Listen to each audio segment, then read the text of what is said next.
Tapi kan duitnya itu tidak sedikit Ustadz. Duitnya itu dari mana dananya? Aduh, kalau segitu mah sebenarnya di industrinya Pak Haritanu misalnya, itu setitik debu aja. Kan. Tapi kan untuk Ustadz Yusuf Mansur yang tidak pernah membeli saham pada tahun 2018 pernah ya Ustadz ya, tapi sudah dilepas. Nah artinya bisa membeli dengan uang sebanyak itu, dananya dari mana? Itu mah. Jadi di endorse gitu, ada yang naruh duit. Oh iya.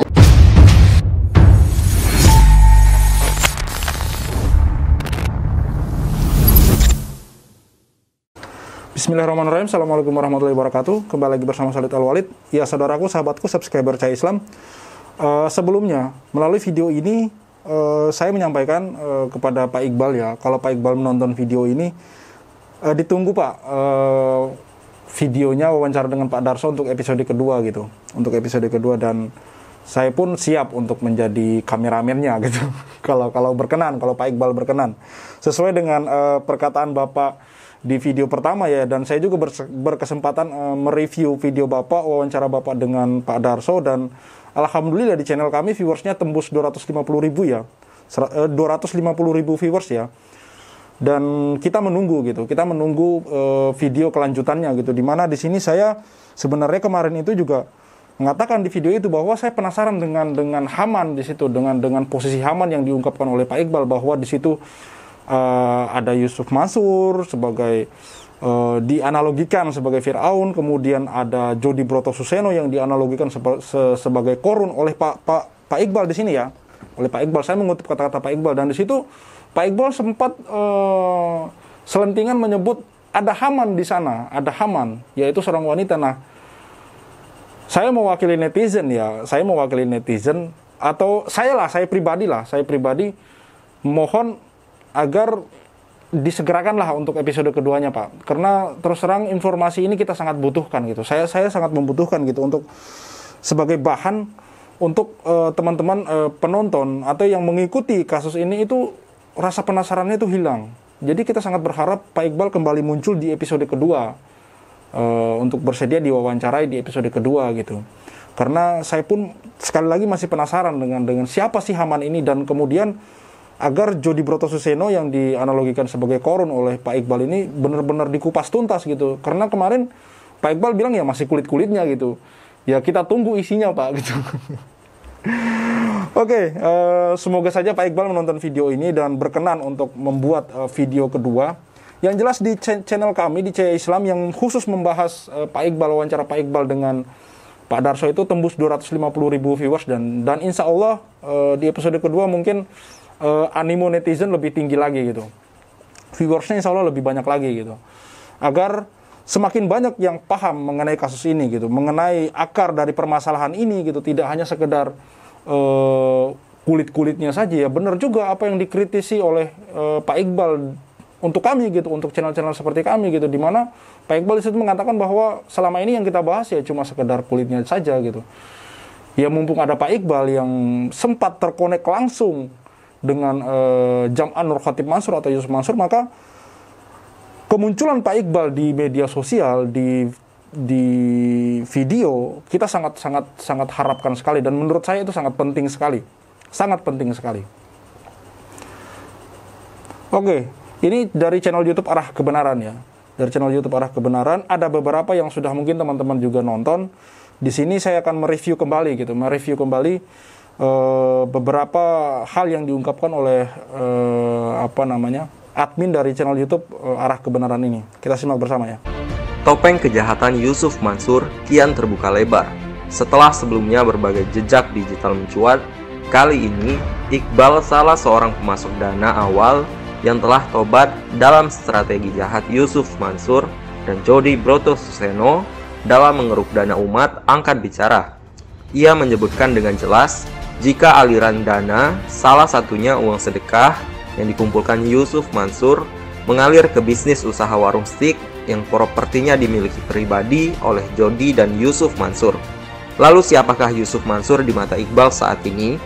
Yusuf Mansur itu maling. Yusuf Mansur itu maling. Yusuf Mansur itu maling. Yusuf Mansur itu maling. Yusuf Mansur itu maling. Absolutely dia ini maling. Absolutely dia ini maling. Absolutely dia ini maling. Absolutely dia ini maling. Absolutely dia ini maling. Bapak ya banyak mengamati video saya, banyak mengenal narasumber saya. Juga beberapa subjek yang saya sebutkan juga Pak Iqbal kenal. Pak Iqbal Bukan kenal, tapi intim. Bukan kenal, tapi intim. Oke, saya bisa sebut Yusuf Mansur itu Fir'aun. Fir'aunnya Yusuf Mansur. Maka Fir'aun juga tidak bisa dia bekerja sendiri tanpa yang namanya pengusaha. Korun. Siapakah itu? Itu adalah Jody Bratosuseno. Jody Bratosuseno. Kemudian dari Warung Steak kan sih. Ya. Iqbal menegaskan, jika adanya jodi di setiap pengumpulan dana oleh Yusuf Mansur, baik sedekah atau investasi, merupakan salah satu kedok untuk Nah, itu tadi ada cuplikan Zakir Naik ya. Jadi kita Cahaya Islam juga sudah mengupload, silakan saja di scroll ke bawah di playlist kami video mengenai pernyataan dari salah satu panitia yang mendatangkan Zakir Naik Indonesia. Di situ juga panitia itu mengungkapkan bahwa ketika Yusuf Mansur mau bertemu dengan Zakir Naik, di sini konteksnya Yusuf Mansur itu bertemu dengan Zakir Naik, itu ingin meminta waktu di sela-sela ceramah Zakir Naik. Itu Yusuf Mansur masuk untuk mengumpulkan sedekah. Nah, di pertemuan Yusuf Mansur dengan Zakir Naik, di mana Yusuf Mansur meminta waktu kepada Zakir Naik untuk mengumpulkan sedekah, namun Zakir Naik tidak menyetujui itu ada Jody Bratosuseno juga, teman-teman. Jadi memang perkataan Pak Iqbal ini sedikit demi sedikit itu ada benang merahnya yang bisa saya tarik gitu, karena di beberapa pernyataan dari orang saksi yang terpisah ya, dari pernyataan orang-orang yang terpisah itu ada Jody Bratosuseno gitu, di mana Yusuf Mansur ada Jody Bratosuseno gitu, termasuk ketika Yusuf Mansur meminta waktu kepada panitia Indonesia yang mendatangkan Zakir Naik Indonesia sekitar tahun 2017 ketika kalau tidak salah waktu itu Zakir Naik ceramah di Indonesia ya. Itu Yusuf Mansur meminta untuk bertemu dengan Zakir Naik, kemudian bertemu dengan Zakir Naik. Dia di situ Yusuf Mansur berkata, ada kok di video kami ada, nanti teman-teman bisa lihat video kami di playlist kami Cahaya Islam, Zakir Naik dan Yusuf Mansur gitu kan. Itu Yusuf Mansur meminta waktu kepada Zakir Naik untuk di sela-sela ceramah Zakir Naik itu Yusuf Mansur diberi kesempatan, diberi waktu oleh Zakir Naik untuk mengumpulkan sedekah. Ya tahu sendiri jamaah Zakir Naik waktu itu berapa puluh ribu gitu. Berapa puluh ribu. Nah, di situ ada Jody Bratosuseno juga. Jadi ada benang merah yang bisa kita tarik dari sini, dari perkataan Pak Iqbal ini gitu. Bahwa di sini dia menganalogikan Yusuf Mansur sebagai Fir'aun dan Jody Bratosuseno yang pengusaha warung stick and stick itu tadi sebagai korunnya. Yang sampai hari ini saya penasaran itu Haman. Haman juga pernah diungkapkan oleh Pak Iqbal di sini, ada Haman yang otak. Jadi kalau teman-teman tahu ya dalam kisah Nabi Musa itu kan musuhnya Fir'aun. Fir'aun itu rajanya atau pemimpinnya. Korun itu ya seperti pemodal lah, orang yang kaya lah. Kemudian ada Haman yang ahli strategi. Nah, di sini Pak Iqbal juga menganalogikan bahwa di lingkaran Yusuf Mansur itu ada Haman juga di situ yang berperan. Yaitu seorang wanita, seorang perempuan. Dan ini kita nantikan Pak Iqbal. Kita sangat menantikan sekali di episode selanjutnya Pak Iqbal katanya akan mengungkapkan itu gitu. Akan menceritakan itu gitu. Dan menguliti siapa Haman dan Korun ini gitu loh. untuk mengkamuflase aliran dana ke warung stick. Saya dengar kasus uang 4 miliar yang dibawa Jam'an dari Malaysia yang ditahan oleh pihak imigrasi di Batam. Saya dengar itu akhirnya diamankan oleh Jody. Mas Iqbal pernah dengar nggak cerita itu? Aduh Pak Darso, kok cuma 4 miliar yang diamankan oleh Jody? Masih kurang banyak. Hampir setengah bisnisnya si Jam'an itu ya Jody juga yang pegang asetnya. Hampir setengah bisnisnya si Jam'an itu ya Jody juga yang pegang asetnya. Hampir setengah bisnisnya si Jam'an itu ya Jody juga yang pegang asetnya. Atau mungkin keseluruhan, saya juga nggak tahu. Tapi gini deh, tadi saya sebutkan di awal kita dialog, Jody itu adalah korunnya Jam'an. Artinya uang sedekah yang dikumpulkan oleh Jam'an dinikmati oleh Jody. Ya iyalah. Artinya uang sedekah yang dikumpulkan oleh Jam'an dinikmati oleh Jody. Ya iyalah. Artinya uang sedekah yang dikumpulkan oleh Jam'an dinikmati oleh Jody. Ya iyalah. Dalam sebuah wawancara, Jody juga menjelaskan jika benar bahwa warung stick sepenuhnya dibuka dengan modal sendiri dan dibuka hanya dalam selang waktu 3 atau 4 bulan saja. Jika satu outlet plus properti dihargai 20 miliar, lalu berapa keuntungan warung steak untuk balik modal dan membuka cabang baru dengan secepat itu? Tahun 2001 terus tiap 4 bulan, 3 bulan, terus kita buka cabang terus sampai sekarang. Tahun 2001 terus tiap 4 bulan, 3 bulan, terus kita buka cabang terus sampai sekarang. Tahun 2001 terus tiap 4 bulan, 3 bulan, terus kita buka cabang terus sampai sekarang. Tahun 2001 terus tiap 4 bulan, 3 bulan, terus kita buka cabang terus sampai sekarang. Tahun 2022 kita sudah punya 107 cabang. Semua kita ngembangin outlet ini dengan modal kita sendiri. Semua kita ngembangin outlet ini dengan modal kita sendiri. Semua kita ngembangin outlet ini dengan modal kita sendiri. Kenapa diulang-ulang gitu? 4 bulan, 3 bulan kita buka warung outlet baru gitu. Ya teman-teman harusnya bisa nalar loh di sini. Dimana setiap, ya walaupun nggak semua ya, tapi kebanyakan warung steak and steak itu mesti di pinggir jalan kan. Dan teman-teman tahu sendiri berapa harga tanah di pinggir jalan, properti segala macam. Sampai kemudian warung itu beroperasi. Nah, channel YouTube Arah Kebenaran ini mengestimasikan sekitar 20 miliar. Sejalan dengan apa yang diungkapkan oleh Pak Puspowardoyo ya di salah satu wawancara dengan Pak Darso, di situ juga dia mengatakan bahwa estimasi untuk membangun satu outlet itu tidak murah, miliaran, butuh dana miliaran. Di situ Pak Puspo mengungkapkan seperti itu gitu. Dan di sini Pak Jody Broto Suseno mengatakan dalam 3 bulan, 4 bulan dia membangun. Kita, kalau saya pribadi boleh percaya, boleh enggak lah. Karena saya belum pernah menjalankan usaha ya. Tapi di sini Pak Iqbal pun yang pengusaha itu meragukan itu gitu. Gimana mungkin seseorang bisa melakukan ekspansi bisnis dengan secepat itu gitu loh. Apakah dia punya sumber pemasukan dari tempat lain apa bagaimana gitu? Kalau menurut logika saya, kalau hanya sekedar dari stick and stick, saya pikir sangat tidak logis sekali ya dalam waktu 3-4 bulan. Dan sekarang ya sudah sampai 107 outlet dengan estimasi sekitar 20 miliar sekali membuka cabang gitu loh. Entah dari untuk karyawan, properti, aset, tanah, segala banyak. Ya sekitaran itu gitu loh. Ya bisa walaupun saya bukan tidak pernah menjadi pengusaha, tapi seperti Pak Puspo, Pak Iqbal meragukan itu gitu, meragukan dari mana sumber dananya gitu loh. Semua kita ngembangin outlet ini dengan modal kita sendiri. Gini Pak, di era pandemi yang serba susah modal, orang sampai jual rumah, orang sampai menggadaikan motor hanya untuk hidup sehari-hari. Tahu nggak? Jody malah bikin The Obong. Itu premiumnya warung steak. Jody malah bikin The Obong. Itu premiumnya warung steak. Jody malah bikin The Obong. Itu premiumnya warung steak. Kan kita bingung masih sebagai sesama pengusaha ya. Ntar dulu nih, ini bukannya satu outlet terjual untuk nutup outlet yang lain, kok dia malah nambah outletnya, udah gitu premium pula. Dari mana hari ini orang yang paling banyak uang? Ya Jam'an lah. Dia lebih banyak daripada bank loh Pak. Dari mana hari ini orang yang paling banyak uang? Ya Jam'an lah. Dia lebih banyak daripada bank loh Pak. Dari mana hari ini orang yang paling banyak uang? Ya Jam'an lah. Dia lebih banyak daripada bank loh Pak. Dia lebih banyak daripada bank loh Pak. Iqbal, artinya Mas Iqbal mau bilang bahwa warung steak di mana-mana itu dibikin dan dibiayai oleh uang sedekah. Saya ralat. Bukan warung steak di mana-mana. Sebagian dari warung steak itu jelas modalnya dari duit-duit itu. Konon kabarnya itu bukan ngontrak lagi loh. Beli kan?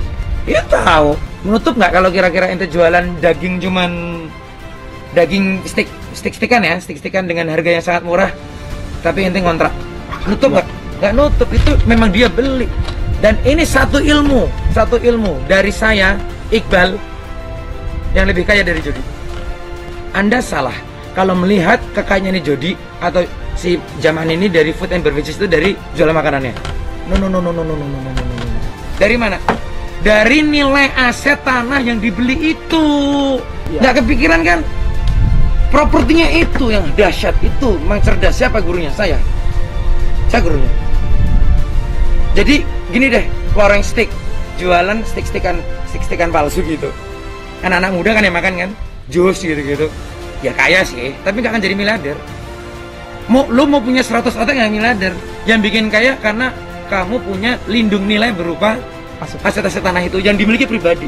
Yusuf Mansur itu maling. Yusuf Mansur itu maling. Yusuf Mansur itu maling. Yusuf Mansur itu maling. Yusuf Mansur itu maling. Absolutely dia ini maling. Absolutely dia ini maling. Absolutely dia ini maling. Absolutely dia ini maling. Absolutely dia ini maling. Ya, itu ya. Di sini Pak Iqbal secara terang-terangan dan belak-belakan mengatakan bahwa Yusuf Mansur itu maling, absolutely dia itu maling gitu. Ya, saya tidak bisa membenarkan dan tidak bisa juga menyalahkan, karena di sini Pak Iqbal ini ya memang beliau mengaku pernah dekat banget dengan Yusuf Mansur gitu. Kalau teman-teman nonton ya wawancara beliau Pak Darso dengan Pak Iqbal itu akan sangat jelas.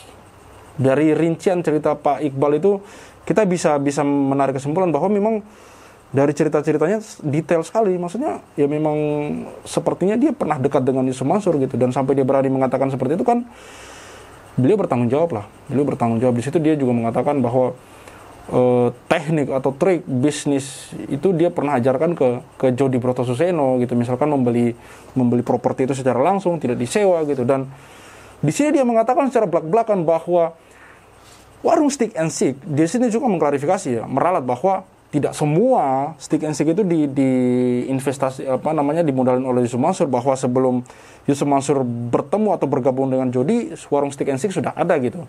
Di sini Pak Iqbal mengatakan sebagian itu dimodalin oleh Yusuf Mansur gitu. Sementara Yusuf Mansur, ya saya bukannya mau menghubung-hubungkan ya, tapi di beberapa channel lain sempat ditanya sumber kekayaan awal dari mana itu, Yusuf Mansur bingung gitu. Ditanya sama Hotman Paris sama di TV One kalau nggak salah itu.